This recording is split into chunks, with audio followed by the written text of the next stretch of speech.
huge headache in my garden and I've got to fix it right now. Today is the day. We're going to start fixing it today. It's not going to be a one-day process, but for the purposes of this video, I'm going to kind of show you what I'm going to do, and we're going to continue to build this out over time. But this is my wild garden, and I've grown this wild garden for a few years, and let me give you a little bit of history behind it so we can go on and just put the past behind us and move on to the future. So 4 years ago, this was solid woods. We had a hurricane, the trees fell, and I cleared it out and I was gonna plant in ground. And then when I decided to plant in ground, I noticed that it was just nothing but weeds would come up. I mean, you can see that the weeds just keep coming up constantly. And so we decided, you know, after a couple years of failing at it, to put in raised beds. We put in the raised beds, and then I got some soil, but I got some bad soil. And I don't mean toxic, I just mean like dead. It had nothing in it. So I really want to plant for the fall in this. It's been just kind of like a dud for the summer, but it gets more sun in the fall, so I really want to plant in it. So I've got to work this soil and revitalize it. If it's one thing I've learned in all of these years of gardening, is not all soil is the same. It's not all alike. I thought I was getting, I wasn't. And as soon as I put it in, I kind of had an inkling, but after a whole summer of nothing really growing in it, then I was like, okay, I know what to do. So we're gonna go in here and I'm gonna take this little tiller deal that I got, and we're gonna till up this one section of the garden, because here's my sweet potatoes. And they're not growing like they were last year in my other garden. If you remember, I got like 60 pounds out of my sweet potatoes last year. But this year, they're not growing as well. And I just equate that to the soil.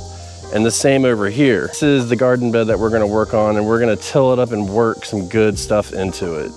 I usually don't till at all, but this year, we're gonna have to just go on and do it. And then the plan after that is to come through here and clean this up. This is a strawberry patch, it was, and I kind of gave up on it because it didn't give us a lot of strawberries.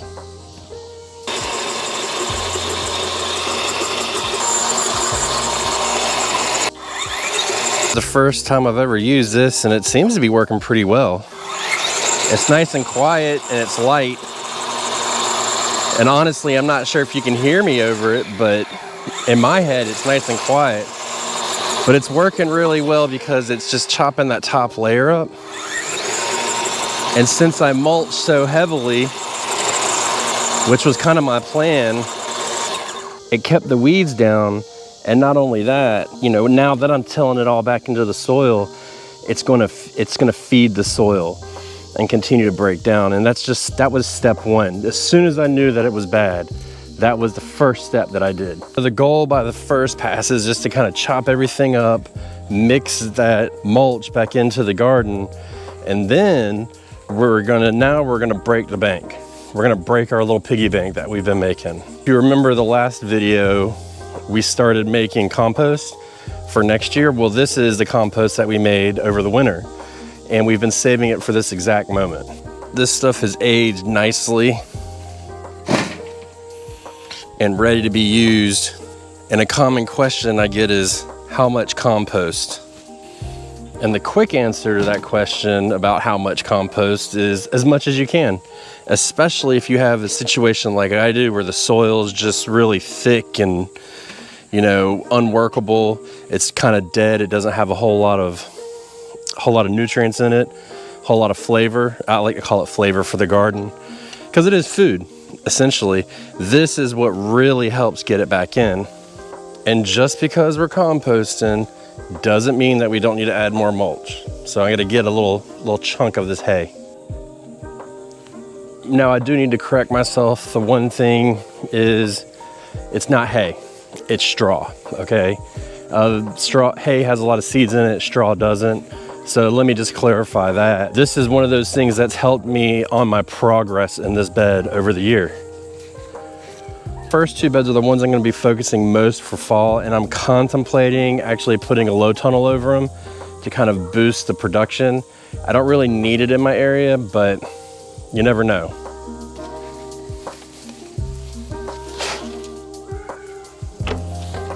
Get my trusty little hoe. Just gonna lightly spread it across.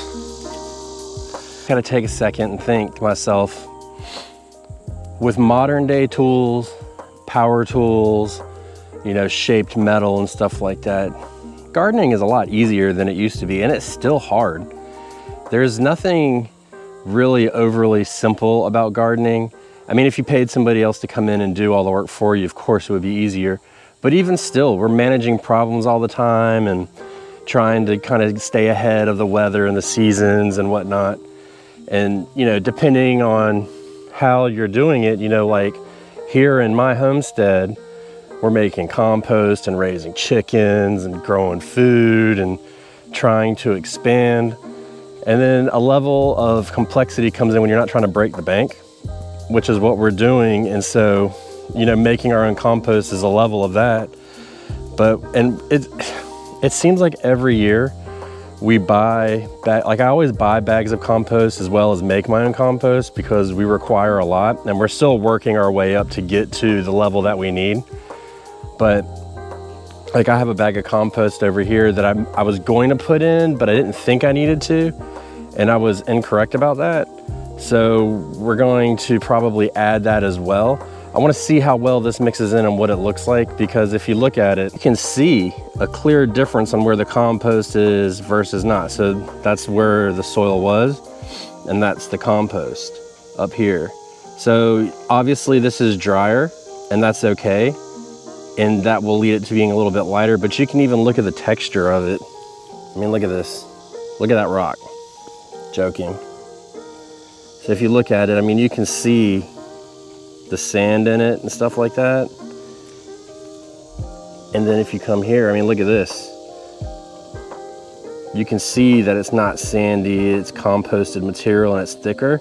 And that's gonna lead to better water retention over here. That may have been the issue over here. Instead of just being like bad soil or dead soil, maybe it just had too much drainage, because a lot of the signals that I've gotten from my plants could very well be from water. Lack of water retention, not being able to uptake the nutrients in the water. I'm just gonna even it out a little bit.